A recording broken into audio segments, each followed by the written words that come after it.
1 अगस्त 2026 से बदल जाएंगे ये बड़े नियम। 1 अगस्त 2026 से देश भर में कई ऐसे बड़े वित्तीय और जरूरी नियम लागू होने जा रहे हैं जिनका सीधा असर आम लोगों की जेब, बैंकिंग, यात्रा और रोजमर्रा के खर्चों पर पड़ सकता है। हर महीने की पहली तारीख की तरह इस बार भी एलपीजी सिलेंडर की कीमतों, railway ticket booking, income tax return, banking सेवाओं, क्रेडिट कार्ड, आधार आधारित केवाईसी और लोन ईएमआई से जुड़े कई बदलाव देखने को मिल सकते हैं। ऐसे में अगर आप चाहते हैं कि नए महीने की शुरुआत बिना किसी परेशानी के हो, तो इन बदलावों की जानकारी पहले से होना बेहद जरूरी है। तो आइए जानते हैं कि 1 अगस्त 2026 से कौन कौन से बड़े बदलाव होने जा रहे हैं। तो सबसे पहले बात करते हैं एलपीजी गैस सिलेंडर की। हर महीने की पहली तारीख को ऑयल मार्केटिंग कंपनियां घरेलू और कमर्शियल एलपीजी सिलेंडर के नए दाम जारी करती है। अंतर्राष्ट्रीय बाजार में कच्चे तेल और गैस की कीमतों के आधार पर इन दरों में बदलाव किया जाता है। अगर कीमतें बढ़ती है तो इसका सीधा असर रसोई के बजट पर पड़ेगा, जबकि कीमतें घटने पर आम लोगों को राहत मिल सकती है।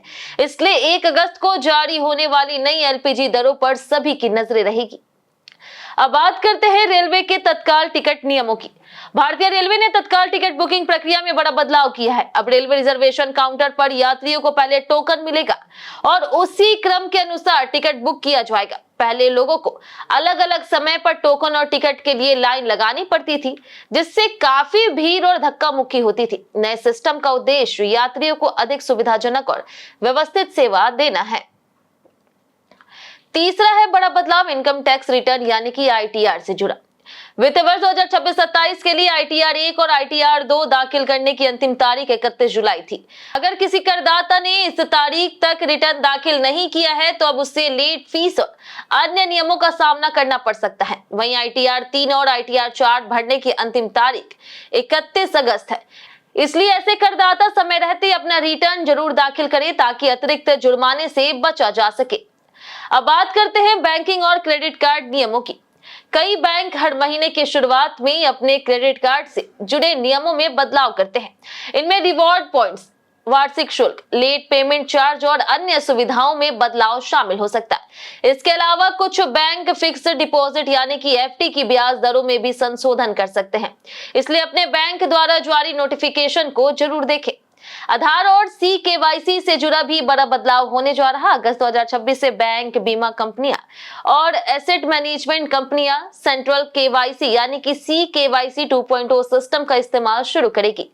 इस व्यवस्था के तहत ग्राहक की सहमति मिलने पर संस्थान केंद्रीय डेटाबेस से केवाईसी जानकारी प्राप्त कर सकेंगे। इससे बार बार दस्तावेज जमा करने की जरूरत कम होगी और धोखाधड़ी रोकने में भी मदद मिलेगी। इसके अलावा अगस्त महीने में बैंक छुट्टियों का नया कैलेंडर भी लागू होगा। स्वतंत्रता दिवस, रक्षाबंधन, जन्माष्टमी रविवार और दूसरे चौथे शनिवार के कारण अलग अलग राज्यों में कई दिनों तक बैंक बंद रहेंगे।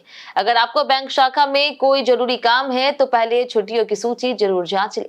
हालांकि UPI, mobile banking, internet banking, ATM सेवाएं सामान्य रूप से जारी रहेगी, लेकिन कुछ बैंक अपने डिजिटल ट्रांजैक्शन नियमों या फिर शुल्क में बदलाव कर सकते हैं।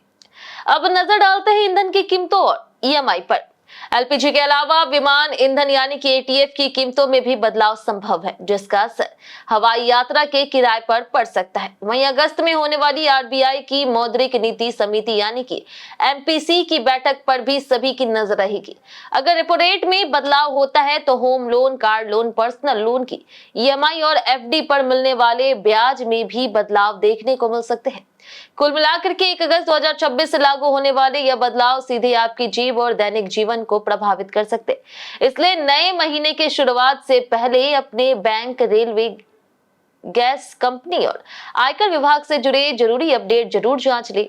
सही जानकारी आपको अतिरिक्त खर्च, जुर्माने और अनावश्यक परेशानियों से बचा सकती है। अगर आपको यह जानकारी उपयोगी लगी हो तो वीडियो को लाइक करें, अपने दोस्तों के साथ इसे शेयर करें और हमें कमेंट करके जरूर बताएं।